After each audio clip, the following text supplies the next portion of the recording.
बच्चे को जन्म देने के लिए तुम एलिजिबल हो, शरीर तैयार है। ये तो भगवान कृष्ण ने कहा।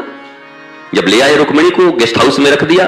रोज हम इसको 2 बार कह लेते हैं और कह दिया गेस्ट हाउस में रहो। अरे जी मैं गेस्ट हाउस में रहने थोड़ी आया हूं आपसे शादी। अरे तुम तो चिट्ठी लिखी थी कि बहुत परेशान हो, हम लाके यहां रख दिए। उधर से आ रहे थे बलराम जी रोने लगे। क्यों रो रही है रुक्मिणी?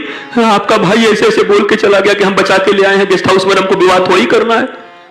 और ये बोला वो टेढ़ा चलता है, टेढ़ा खड़ा होता है, टेढ़ा बोलता भी है। कब बचपना जाएगी? आके बोले कृष्ण क्यों, क्या बहू को क्या बोल दिया? जीत के लाए हो उसको बोल रहे हो गेस्ट हाउस में रहने के लिए आए हो, विवाह नहीं करोगे? तेरी बचपना कब जाएगी? तो क्या कहते श्री कृष्ण, बलदाऊ ऐसे स्नाग, पूर्व जन्म का लक्ष्मण बहुत फड़फड़ा रहा है। नारायण हूं मैं।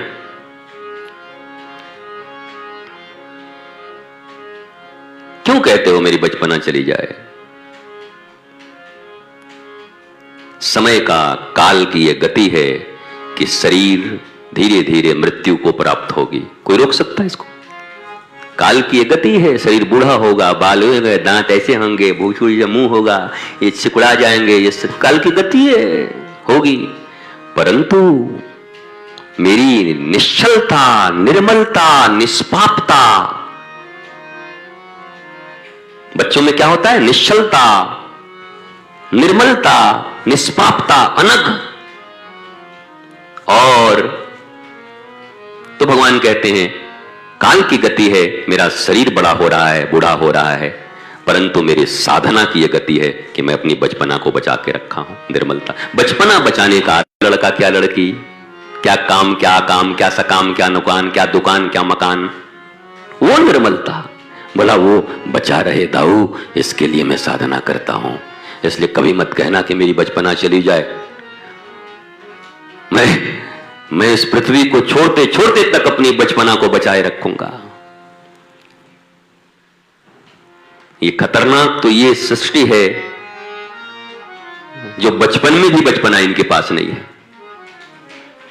21वीं सदी है ये, बचपन में भी बचपना नहीं है। जरा सोचो विकास के बारे में।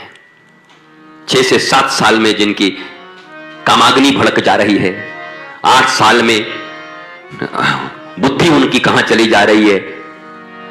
कहां है बचपना उनके पास? कहां पवित्रता उनके, कहां अनघता है, कहां निश्चलता है, कहां निष्पापता है उनके पास? कहां है? अब तो बचपन में भी बचपना नहीं बचा। और श्री कृष्ण कह रहे हैं कि दाऊ मैं कितना भी बड़ा हो जाऊंगा पर मेरी बचपना कहीं नहीं जाएगी। बचपना शब्द का अर्थ है मेरी निश्चलता, निर्मलता, निष्कामता, निष्पापता, अनघता कहीं नहीं जाएगी, क्योंकि मैं साधना करता हूं। श्री कृष्ण योगी हैं, योगीश्वर। क्या बोलते हैं भगवान को? योगियों के ईश्वर, योग योगेश्वर, योग के भी ईश्वर। योग को जिन्होंने पैदा किया उनकी बचपना कहां जाएगी? उनकी निर्मलता कहां जाएगी? वो कितने भी बड़े हो जाएं। और दाऊ सिखा रहे हैं बचपना छोड़ोगे कि नहीं तुम? बोले साइड चलो, आगे ज्ञान देने। बचपना छोड़ने में आया हूं कि बचपना बचाने आया हूं? रामकृष्ण पहले थे। रामकृष्ण जैसे जैसे जैसे बड़े होते गए नाम हो गया परमहंस। परमहंस का अर्थ होता है बच्चा। परमहंस एकदम बच्चा, एकदम नाजुक, मुन्नू पुच्चू। ठाकुर रामकृष्ण परमहंस ऐसे ही मुन्नू पुच्चू। तो परमहंस तत्व को ही प्राप्त होना महासरस्वती का देन है, क्योंकि महासरस्वती का भी आसन क्या है? महासरस्वती का वाहन क्या है? हंस ही है। तो महासरस्वती क्या करती हैं? परमहंस बना देती हैं, अपना वाहन दे देती हैं। ये देखो जब कोई खुश हो जाता है आप पर तो अपनी गाड़ी फाड़ी दे देता है कि नहीं? ले ये गाड़ी तेरी। तो माता सरस्वती जिस पर प्रसन्न हो जाते हैं अपना हंस दे देते हैं, ले जा इसको। अब तेरी बुद्धि बकरी की बुद्धि नहीं रहेगी, बकरे की जो मिमियाती रहेगी। मैं मेरा, मैं मेरा, मैं मेरा, मैं बकरा है जो मैं करते रहता है। उसके बाद जब वो हंस दे देती हैं तब क्या हो जाता है? परमहंस हो जाता है। फिर मैं सबका सब मेरे, या फिर मैं मेले में अकेला। अकेले में मेला। ये महासरस्वती जब प्रसन्न होकर अपना फॉर्च्यूनर कार दे देती हैं, ले जाओ मेरा फॉर्च्यूनर अब तुम्हारा हुआ, तुम घुमा करो इस पर। महासरस्वती जब प्रसन्न हो जाएंगी तुम्हारी साधना से तो फॉर्च्यूनर दे देंगे तुमको, हंस, परमहंस बन जाओगे।